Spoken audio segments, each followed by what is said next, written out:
Hello नमस्कार, स्वागत आप सबका आपके अपने उत्कर्ष यूट्यूब चैनल पर। और मैं हूं आपका होस्ट दोस्त नरेंद्र चौधरी। कल का दिन बहुत खास था क्योंकि कल के दिन के अंदर पुलिस सब इंस्पेक्टर की वैकेंसी आई, वनपाल वन रक्षक और सर्वेयर की वैकेंसी आई। और उसके साथ साथ यदि बात करें राजस्थान के अंदर तो जो सबसे बड़ी वैकेंसी मानी जाती है थर्ड ग्रेड की वैकेंसी, वो भी आपके यहाँ पर आई। लेकिन L1 की वैकेंसी आई संस्कृत विभाग की और प्राथमिक शिक्षा विभाग की, और L2 के अंदर संस्कृत विभाग की वैकेंसी यहाँ पर आई। लेकिन हुआ क्या, वहां पर एक गड़बड़ हो गई सरकार से, मतलब वो जानबूझ की हुई है, बाई मिस्टेक हुई, जो भी हुआ जैसा भी हुआ, लेकिन सुधार हो गया। वो गड़बड़ क्या थी, वहां पे कहा गया था कि उसके अंदर जब L1 की जो वैकेंसी आई थी उसके अंदर एक लाइन कही गई कि भैया इसके अंदर जो आपकी एज जो क्राइटेरिया है, एज ये आपके 1/1/2027 को 1/1/2027 को आपकी एज 21 से 40 वर्ष होनी चाहिए। ये यहां पर कहा गया था कि आपकी 1/1/2027 को आप यहां पर क्या कहा गया था कि 21 से 40 वर्ष होनी चाहिए। अब यहां पर कहा गया कि इसके अंदर संशोधन करते हुए कहा कि ये जो एज है आपके 18 से 40 वर्ष होगी, 18 से 40 वर्ष होगी। और ये आपके 1/1/2026 को, अर्थात 1/1/2026 को आपकी एज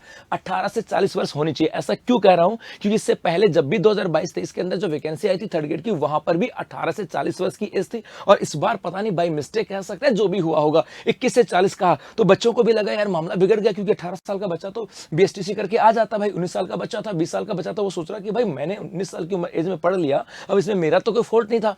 तो वो मन में बहुत सारी शंका होगी कि अब तो मुझे अगली नई वैकेंसी का इंतजार करना पड़ेगा। हो सकता है नई वैकेंसी भी 21 साल आई। तो मेरे भाई ऐसा नहीं है, जो बच्चे तैयारी कर रहे थे अब वो ज्यादा चिंता करने की जरूरत नहीं है, सब कुछ संशोधन हो गया। बस जुट जाओ अपनी तैयारी के अंदर, है ना, अपने तैयारी के अंदर जुट जाओ और सब कुछ बेहतर ही होगा। क्योंकि अब जनवरी 2026 के अंदर आपके एग्जाम है। और लेवल 2 के नोटिफिकेशन की बात करें तो संस्कृत विभाग का नोटिफिकेशन तो आ गया था, और प्राथमिक शिक्षा विभाग के नोटिफिकेशन का इंतजार हो सकता है अगले कुछ दिन के अंदर वो नोटिफिकेशन भी आपके यहाँ पर आ जाए। तो बस, है ना, इसके साथ मन में ये भी सोच रहे होंगे ना कि वैकेंसी कम है। कोई कम वैकेंसी नहीं मेरे भाई, 5,000 के आसपास पद है, कम नहीं है। आपको तो सिर्फ लड़ना है तो एक पद के लिए। यदि 20,000 आती तो भी आपको एक पद के लड़ना होता, और 5,000 है तो भी आपको एक पद के लड़ना हो सकता है। ये 5,000 पद ये भी इंडिकेट करते हो कि अब हो सकता है कि भाई आगे बढ़ जाए, क्योंकि अभी जुलाई का सेशन स्टार्ट हुआ है। यहाँ पर आपके समायोजन की स्थिति होगी, हो सकता है थर्ड ग्रेड वालों को आगे प्रमोट कर दे, तो हो सकता है पद बढ़ भी जाए, लेकिन वो अलग सेकेंडरी विषय है। आपका फोकस होना चाहिए जनवरी 2026 के अंदर होने वाली एग्जाम को लेकर के कि इस बार सफलता लेनी है। धन्यवाद।